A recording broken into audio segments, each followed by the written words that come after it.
Bengals stay alive for playoffs with win over Steelers, whose late-season slide continues. The Pittsburgh Steelers are lucky they won 10 games early. They might be stuck on 10 wins going into the offseason. The Steelers have fallen apart, and they had another horrendous performance, in which the offense was mostly inept. The Steelers lost 19-17 on Saturday night to the Cincinnati Bengals, who kept their long-shot playoff hopes alive. For the Steelers, it was the fourth straight game in which they never led. The Steelers had a shot at the end to win the game on a field goal, but their drive stalled before they hit midfield and the Bengals held on when Pat Freiermuth dropped a fourth down pass. That sums up the past month for the Steelers. The Bengals, 9-8, needed to win, then wait until Sunday for help. They also need the Kansas City Chiefs to beat the Denver Broncos and New York Jets to beat the Miami Dolphins, or a tie game, to get the wildcard spot. The Steelers, 10-7, are in the playoffs. But they're going to go face the Baltimore Ravens next week if the Los Angeles Chargers win on Sunday against the Las Vegas Raiders. The Steelers will face the Houston Texans on the road if the Chargers lose. It might not matter who the Steelers play. They don't look like they can beat any playoff-level opponent lately. Steelers have a rough first half. The Steelers had lost 3 in a row and they started slow Saturday. Bengals QB Joe Burrow had an easy drive downfield to start the game. The Steelers put cornerback Corey Trice Jr., replacing inactive Dante Jackson and making his first career start in his 6th NFL game, on Ja'Marr Chase with no help. Chase beat him easily for a 12-yard touchdown. It was Chase's 17th touchdown of the season. Burrow completed all 6 of his passes on the drive. He had 12 straight completions to start the game, a streak that was snapped on a dropped pass. After Chase's touchdown, the Steelers had a quick 3-and-out that continued a rough stretch for the offense.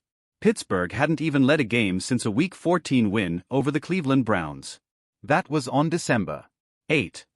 For a team that was once 10-3 and was eliminated from the AFC North Championship hunt when the Baltimore Ravens clinched it by winning the first game Saturday, it was a bad December.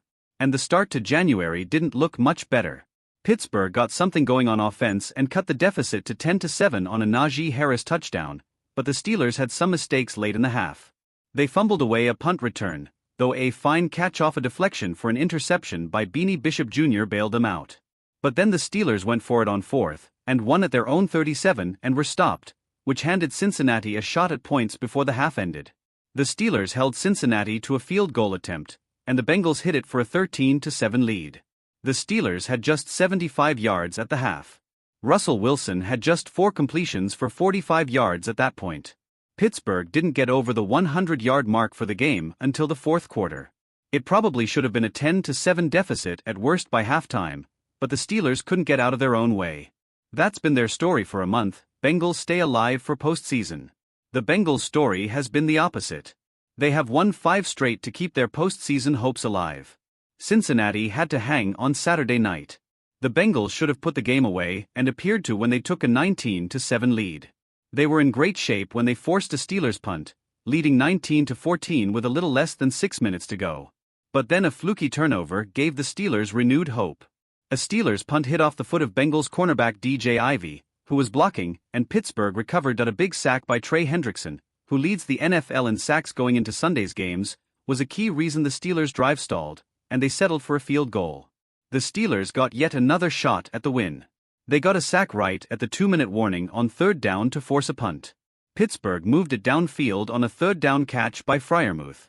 But Wilson got stopped on a run, took a sack by Hendrickson again, failed to hit an open George Pickens, and on 4th down, Freiermuth had a pass bounce off his hands. And that was the game. Burrow has played well all season, and he and others like Chase and T. Higgins have overcome a lot of issues around them to salvage a winning record. The Bengals, 9-8, still need the Chiefs, who will be sitting starters, and the 4-12 Jets to win on Sunday to make it to the playoffs. If Cincinnati doesn't make it, there should be much less focus on the 5-game winning streak that included fortunate wins against the Cowboys and Broncos and other wins against bad teams, like the Titans and Browns, and more curiosity over how a team with an MVP-level quarterback could miss the postseason.